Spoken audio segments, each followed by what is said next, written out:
चलिए हम लोग देखते हैं क्वेश्चन नंबर 14 में क्या दिया गया है कि ए बी सी डी समलंब चतुर्भुज में ए बी समांतर है डी सी, तो सिद्ध कीजिए कि डी अपान ई बी इक्वल ई सी अपान ई ए।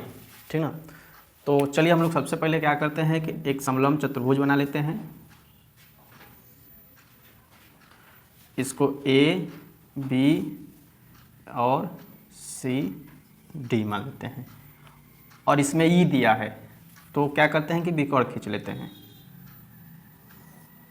और यहाँ ई मान लेते हैं। ठीक ना। इसमें आपको क्या दिया गया है कि ए बी जो है समांतर है किसके, डी सी के, मतलब जो रेखा ए बी है वो समांतर है डी सी के। ठीक। तो अगर दो समांतर रेखा को एक तिर्यक रेखा काटेगी तो यह कोण बराबर हो जाएगा यह कोण। तो हम कह सकते हैं कि यह कोण बराबर हो जाएगा यह कोण। ठीक। और यह कोण बराबर हो जाएगा यह कोण एकांतर कोण से, और यह कोण बराबर यह कोण। शीर्षाभिमुख कोण जब दो रेखा आपस में प्रतिच्छेद करती है तो शीर्षाभिमुख कोण आपस में बराबर होता है। ठीक। तो चलिए हम लोग इसको लिखते हैं। सबसे पहले क्या लिखेंगे कि कोण बी ए ई, कोण बी ए ई इक्वल क्या हो जाएगा कोण ए सी डी, कोण ए सी डी किस नियम से, तो एकांतर कोण से। इसी तरह हम लिखेंगे ए बी ई, कोण ए बी ई इक्वल हो जाएगा, ध्यान से देखिएगा समांतर रेखा है, अगर तिर्यक रेखा काट रही है तो यह कोण बराबर यह कोण। तो ये दोनों समांतर रेखा ए बी और डी सी है, ये तिर्यक रेखा काट रही है तो यह कोण बराबर यह कोण। तो ये हो जाएगा कोण ई डी सी किस रूल से, तो एकांतर कोण से। ठीक।